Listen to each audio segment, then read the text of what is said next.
imetokea taarifa ya baadhi ya watu kuiba nyeti za watu. Mheshimiwa Waziri Mkuu, hili jambo unaweza kaona kama la ajabu, lakini kule Sumbawanga watu wameshauliwa kwamba wameiba nyeti za watu. Hapa Ubungo hapa juzi wamepiga mtu, isingelikuwa ni jeshi la polisi walikuwa wanaondoka kabisa na kuchukua maisha ya watu. Sasa jambo hili Mheshimiwa Waziri Mkuu limeleta taharuki. Wakati fulani tunashindwa hata kusema ni uongo au ni kweli, lakini tumemwachia Sakapu Mlilo aweze kulishughulikia na ikiwezekana kuonya hizi taharuki ambazo zipo katika mkoa wetu.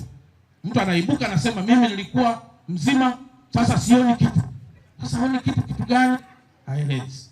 Hili nalo Mheshimiwa Waziri Mkuu nimeona niliseme kwa sababu inawezekana kweli ikawa labda lipo kama lilivyo, uchunguzi unaendelea.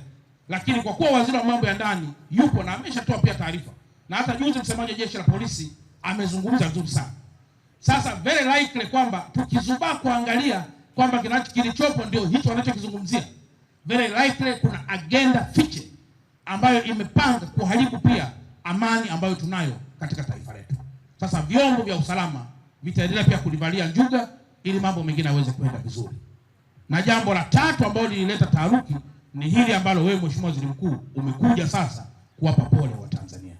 Naomba tupige tena makofi sana Mheshimiwa Waziri Mkuu kwa kuja tena hapa. Mimi Mheshimiwa Waziri Mkuu nilishawahi kuja hapa. Nilikuja hapa Mheshimiwa Waziri Mkuu na hawa wafanyabiashara wenzangu hawa wako hapa. Tulibadilikiana, tulikuwa tumekaa pale.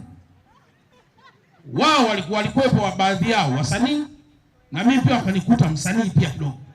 Wakapanga hebu tulie, tugaragare tufanye hivi. Lakini tulishamaliza. Jamani, tulishamaliza Kwa sababu tulibadilikiana mambo ya kutokufuata utaratibu. Lakini mpaka sasa ninaamini Mheshimiwa Mkuu wa Wilaya anaendelea na kipande chake cha kiutawala, na kama kuna jambo lolote gumu na yale ambayo amewasilisha yote atafanywa kazi kadiri wewe Mheshimiwa Waziri Mkuu utakavyotuelekeza.